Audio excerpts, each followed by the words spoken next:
Welcome everybody to my top 10 games of 2021 so far video. These are games that in my opinion have been really great. I've been enjoying playing them so much this year, and also stick around to end the video for your chance to win a copy of Brass Birmingham. Okay, so kicking off at number 10, we have a living card game here from the Arkham Files series of Fantasy Flight games. This is Arkham Horror, the card game, a game set in 1920s, 1930s Lovecraftian world where you play as investigators, uncovering the mysteries and horrors and fighting cultists, stopping rituals, encountering ancient gods, multidimensional beings, and mind-shattering horrors. The game is great for two reasons. One, the mechanics are fantastic. The way the turns work, you play allies and assets from your deck you've built. You'll then lose locations across the board, different cards, different locations, uncover clues, uncover mysteries, all the while fending off monsters and horrible effects affecting you. You'll collect resources that'll pay for cards, and also you can use cards for free to do skill tests. You pull tokens out of a chaos bag to modify your skill value to pass the test. If you pass, you'll succeed, but if you fail, something bad will happen to you. The game has a great XP system where you play a campaign, you'll get XP. You can upgrade your deck and get powerful cards in there, so you have a real sense of progression and a journey you're going on your character. And the second thing about this game makes it so good is the narrative, the story-driven experience. It's very thematic and immersive. The campaign is great, it pulls you in, the choices you make have consequences, they affect you later on in the game, they'll affect other characters you've met on the way, and ultimately you'll get different outcomes. Some scenarios have 4 to 5 endings at least. One thing I'll say about this game is though, the core set is underwhelming. If you're getting this game for the first time, the core set, and you might be a little disappointed because you only get 5 investigators, a few cards, handful of deck building options, and 3 scenarios, and once you play through them a few times, you might think, well, I've seen everything this game has to offer now. What more can I get from this game? And I was the same. I had it like that. I brought a few scenario packs, and I left it on the shelf and didn't touch it for a long, long time, until eventually I brought the Dunwich Legacy full experience. I dove in, I just gave in to the temptation, and I just brought a full set, and I really enjoyed the game a lot more then. It opened up to me. It blossomed. Not only did my deck building options increase so much more on the characters, but also the campaign, the story was so much better than Dunwich Legacy. Going through this campaign, one chapter I was fighting off a monster in the university, saving students. Then I was on a train trying to escape from this monster, destroying the end of the train. And then the campaign, I was going to different dimensions and realms to fight an ancient god. It's the reason why this game is rated so high on Board Game Geek and has been a popular game for a long time, and it's still going strong today, because it's just so good. It works well at mostly, I'd say, solo or 2-player accounts, but you can play 3 or 4 players. It's up to you. Deck building in this game is not that hard, it's quite easy to get into. You just have some restrictions here and there, but the more you play, the more you learn, and you can change your deck after each scenario and edit up how you go. It's such an immersive experience, one of the best horror-themed card games currently going. Number 9 is based on a very brutal TV show. It's a few years old now, and this is Game of Thrones, the board game 2nd edition. Now I know what you're thinking, a board game based on a TV show can't be that great. I thought the same thing too, but after seeing some reviews and some gameplay videos of this game, I thought I had to get this game. For a game group of at least 4 or 5 players who love games of war and conquest, area control and backstabbing and betrayal and broken alliances, it is perfect. It captures the essence of Game of Thrones in a board game completely. It's so thematic. Each player takes on the role of one of the families, the Starks, Baratheons, the Greyjoys, the Lannisters, Martells and Tyrells, and basically Robert Baratheon has died at the end of season 1 of Game of Thrones, and you're all warring for control of Westeros. And the idea is to control the most strongholds, and the round someone controls the most strongholds, they win. You have a full map of Westeros where you all start off different areas, and you'll expand and grow, and you have more forces. You have these nice little marble units like knights and foot soldiers. And as the game plays, you'll place down these face-down tokens that do different things, like muster troops, march, raids, and battles, and so forth, and special abilities in each different location. What makes it good is because you don't know what you're going to do until the last seconds. Everyone reveals their tokens at the same time, so someone could say, oh, I'm going to go for them, I'm going to work on them, they're going to win next, I'm going to put this down there, and I'm going to march in this area. And you can go, okay, fair enough, but you flip the token over, and you betrayed them. It's like a raid order or a battle, you attack them instead. It's such an intense, combat-driven game, and also each family has their own unique cards in the combat, so you'll put your units together, you're getting bonuses from where you are and help other people. You'll each play a card that'll have special effects and abilities, and you might kill units off or retreat or do special powers. Also, there's the constant threat of the wildlings from the north. They get stronger and stronger, and eventually they attack you. You have to all stop what you're doing and come together and sort of bring together your power tokens and sort of fend off the wildlings together. If you don't, it's bad, and they do various negative effects on the units. This is a game for fans of the show and for lovers of war games. Number 8 is Dinosaur Island by Panasaurus Games. If you wanted a game where you basically build your own dinosaur-filled theme park, this is the game for you. This game is a big table hog. It has a lot of PCs and components and boards and cards. The setup time for this game is super high, but despite all that, it's a surprisingly easy game to learn. It's very simple. Each phase is clearly laid out. You'll have the first phase where you collect DNA and dinosaur samples, and then your second phase, you'll have a marketplace where you bid on cards, attractions, and rides and food stalls, specialties, upgrades for your player board. The third phase, where you send out your workers to different things, create dinosaurs, improve security, expand certain parts of your park. And lastly, you have the park phase, where you'll bring in all your visitors based on your excitement level.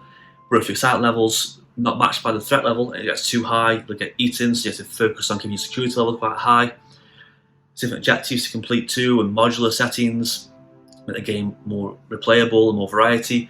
And it's just a vibrant, colourful, fun game that just stands out. It's got those tongue-in-cheek references to Jurassic Park. It's fun, it's colourful. It's really addictive too, because it's competitive, but there's no like backstabbing actions you can take there. We're about build your own park, get the best score you can. And it makes the game really fun and quite relaxing to play. And it's easy to learn. And if you wanted a game where you just build a theme park and fill it with dinosaurs, get the most points, it's the perfect game for you. Number 7 is a game by Fantasy Flight Games. It's a game that's a very good, I say sort of social party game for board gamers. It is Cosmic Encounter. This is a great game. I didn't get this game for a while because I needed to play it with at least 3 or 4 more players, and I had the right game group to play with, and I couldn't quite play it. When I did finally get the game though and played with 5 other players, it was so much fun. It's perfect. If you've got a game group that loves to get into heated debates and backstab and lie to each other's faces and laugh and get into the game too much, it's the perfect game for you. Basically, each player takes on the role of an alien with unique powers. You have a number of planets in front of you and ships. Every turn, you draw a card from a deck, and that'll tell you which player to attack. You can't choose not to attack them, you have to attack them, have an encounter. So you'll attack them. If you win the attack, you put ships on their planets and gain more points. The more ships you have on your planets, the faster you'll win. But it's getting great though is the social aspects, because every time you attack someone, you can invite people to help you. They want to help you because they want to get more points and win. But at the same time, they don't want to help you because you might be winning, or you don't want them to win, so you might invite them. And then because you didn't invite them that turn, they might help you next turn. You want allies to defend with you as well, but at the same time, you don't want them to defend because they betrayed you last game, and you don't want them to help them out. So it's such a funny game. The laughter and it's more of a social game than anything else, because the mechanics are quite simple. You choose an encounter, you play cards, an attack card or a negotiate card or a special ability card. People can help you out if they want to, and then you win or lose, then resolve from that, and the game moves on. But because you can't choose who you attack, it means that some players can get away with anything, and you get annoyed because you can't attack them. But at the same time, because you can't attack them, you get annoyed. You don't want to help them, you don't want them to help you. So it's just this really fun game of heated passion when you're playing the game itself. You have the right game group that likes a sort of social game. It's the perfect game for you. The cards are crazy and overpowered and insane. The effects just ruin everyone's turn. It's just so hilarious. And the player powers, the alien powers, sorry, are so unbalanced and ridiculous. So it makes one player seem they're further ahead than they are. So you just want to go for them the entire game. But of course you can't choose who you go for, but you don't want to help them either. So it's such a funny game to play. If you've got 4 or 5 players who love games like this, it's the perfect game for you. Number 6 is a game on my right over here by Leader Games. It is Oath, Chronicles of Empire and Exile, a huge behemoth of a game. It is a strange game to describe. I'm going to do a full review of Oath soon, so stick around for that. It is a legacy game, a campaign game. It's a sort of card placement, resource management, combat heavy, dice combat, game of betrayal and war. It's quite hard to describe. The game is played across a large board, like a large play mat, filled with side cards and denizen cards and different tokens here, there and everywhere. And one player is a Chancellor, the rest are exiles. And there's 5 different objectives you can have for each game. And the Chancellor starts the game off in control, has the objective and rules the land, and each exile must fight back and take over the Chancellor. This game is so good, the number of options you can take on your turn and the replay value and the things you can do, there's so much you can do. You can fight back against the Chancellor, you can go on a war campaign, you can spend time exploring sites, you can draw denizen cards, get strange characters and locations from the world of Oath and play them down and use their abilities to trade and get bonus effects, help out in combat or your economy. You can draw secret visions out of secret objectives that you can play at the last second and try to get stats to win.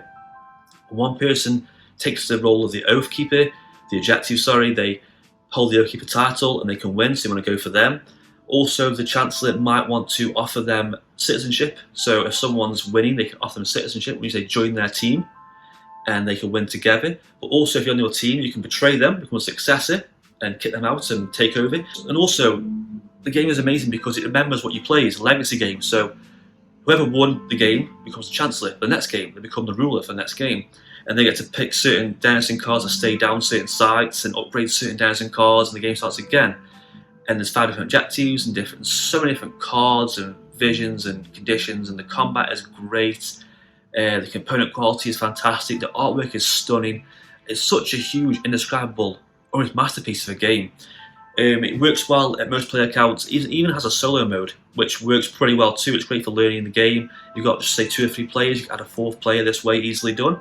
The replay value is super high, but it is very hard to learn. It's a confusing game. There's a lot of actions and things to do in your turn. But once you get into it, once you can get into that world of Oath, it's one of them games in the right game group you want to see playing it again and again and again.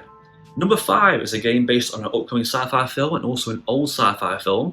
It is Dune, and I don't mean Dune Imperium. I mean Gale Force 9's Dune, the game of conquest, betrayal and war. This, like Game of Thrones, is a big area control war game. Each player has unique factions and powers, all vying for control certain spots on the map. Each player has a unique faction with unique abilities and ways to get income and spice and combat abilities and stuff with the treachery cards and traitor cards. It starts the turn, there'll be a storm phase that goes on the board, and a big storm goes around, and anything not hidden in the rocks or out the way will be blown away and killed. There's also the chance of a sandworm appearing and devouring the whole land. Players will then bid on treachery cards that are sort of face-down items. They don't know what they are, they just bid on them. They can then use them to like weapons and defensive items. You'll spend spice deploying troops, moving troops across the board and fighting. And the combat in this game is great. You'll have a little dial that you dial up, place a secret card behind, compare the numbers, and then you'll either lose spectacularly or you'll win, but you might play the right card and kill a leader last second. Each player's power is great. They have different ways of getting spice and abilities, so each person feels unique and they feel like they have a good presence on the board. They can win their own ways. And also you can form alliances and win like a 2 or 3 player game even if you wanted to, which makes the game super fun. And you can also break alliance last second. You can control so many territories, then you can last second break the alliance and hold out the last stronghold for the win. It's not too hard to learn. It's quite simple. The combat's quite simple. Once you get past that initial curve of how the powers work and how the combat works, the game is super easy to play. It can play quite quick, it can play quite slow. Setup time is quite short for the game. It's quite a cheap game to buy too. If you want something that's good, a good war combat game of area control and diplomacy and democracy and powers, it's a great game for you. For the right game group, this game is perfect. Number 4. Now there was a current trend on the Board Game Geek Facebook page of posting top 9 games you've been playing of the year, and almost every single one of these had this game in that list, and it is Wingspan. Now Wingspan is the kind of game where I looked at the front cover and thought, no, this game isn't for me. I don't want to look a game about collecting birds. I mean, I like birds, but I don't want a game about just collecting birds. It just seems a bit ridiculous. But I took the plunge and I brought Wingspan, and not only is the theme and the artwork, the component quality and everything just so amazing, the watercolour paints of the birds is just simply beautiful. The mechanics are great too. It's easy to learn, but the mechanics are so great you can just it's so addictive to get a high score and get good combinations. You basically draft cards, spend resources to play birds, and you'll sort of play a board. And there's 3 sections, one for gaining resources, for laying eggs to draw cards. Obviously resources play more birds. Eggs let you play birds later on stages and can score more points, and the draw cards let you draw more cards, obviously. But the more birds you put down, the more you can do. You can draw more cards, you can lay more eggs, and also each bird has a unique power that triggers in a line. And it's about getting the right combinations and these cool little strategies and synergies of different birds against super high scores. It's really addictive. It's a great gateway game too. People who aren't into the games properly want just something they can just sort of, like a look of and maybe try, because it's not that hard to learn. What makes the game so good is it's easy to learn, difficult to master and get a high score. But the replay value here, there's so many bird cards and end of round tokens and bonus cards. So much value in the box for your money. It also works well at any player counts. Even got a great solo mode. It's relaxing to play. It's competitive, but it's not too intense. And you can just sit back and enjoy collecting birds. Number 3 is another living card game. One of my favourite living card games, and a game I've played a lot of this year. It is Marvel Champions, the card game by Fantasy Flight Games. And ever-growing expansions of this game are getting so big now and ridiculous. There's so many heroes and villains now. The game's just exploding everywhere on my table. But each player takes the role of a Marvel hero with unique cards. They build a deck based on 4 different aspects, different types of gameplay: aggression, justice, protection, and leadership. And you take on one of the iconic villains. The game is full of characters now. Everyone's here, from all the Guardians to all the villains like Ultron. There's Thanos in the game now, and Hala and Loki, and all sorts in the game. It's expanding so much. Every time there's a new hero, a new villain added, it's great because fans of the comics and the film will be excited and so excited to see how this villain works, how his character works, what unique cards are going to bring to the table. The game's artwork is great, straight from the comics. It's vibrant and colourful. The mechanics are super solid too. You just basically play upgrades, attachments, and allies, and focus on attacking the villain. When your health gets too low, you look to your alter ego side and recover and step back a bit. But at the same time, if you do that too much, the scheme will get too high. They'll force in the scheme that can make you lose. There's an encounter deck too. There's certain nasty cards in there that cause you to do certain things, like the scar cards will take damage. There's minions in there that pop out. You have to handle minions too.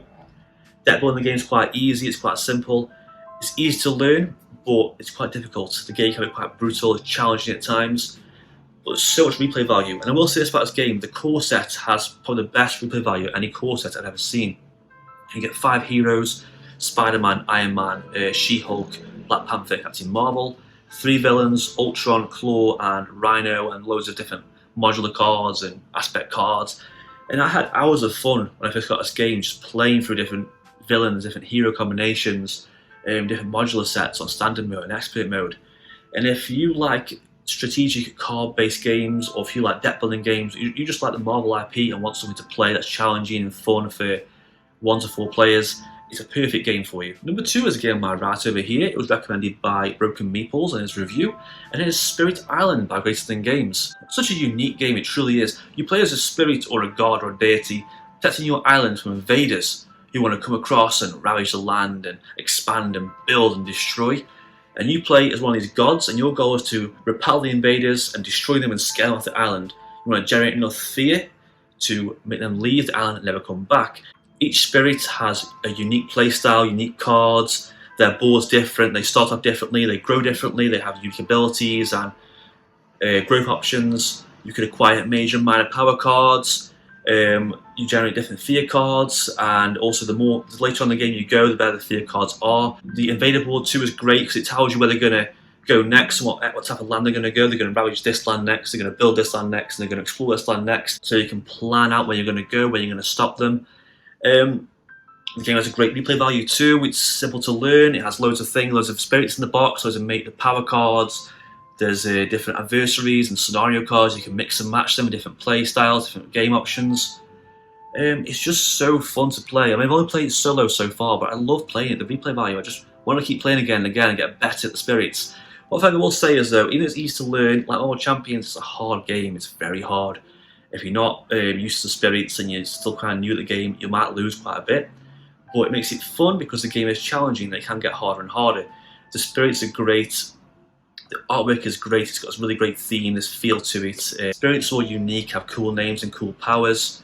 There's certain options you can do on your turn. You can gain more cards. You can grow your spirit stronger. You can look at the board and decide where you want to defend or attack or push things out of the way. Use the hand to your advantage. You can push them into the sea of sort of a certain card and drown the units. You can set them on fire. You can generate fear faster. You can use the hand to fight for you. It's just one of the games that's endlessly replayable over and over again. And lastly, number 1 on my list is another game by Leader Games. It is Root, a game of woodland might and right. And this is a game that I saw like Wingspan and I thought nothing of it. I thought it was just one of the cute cuddly games that, like Everdell, it's kind of fun, but I didn't really want another game like that. And eventually I took the plunge and just brought the game, and wow, I was impressed. I mean, the board, the artwork, the little wooden cute character tokens, it really impressed me straight away, wowed me. But then I played the game and realised it's such a game of deep strategy and combat and area control. The different factions all play so differently. Every faction feels like a new game you're going to play. Everyone plays so differently. No two faction plays anywhere alike.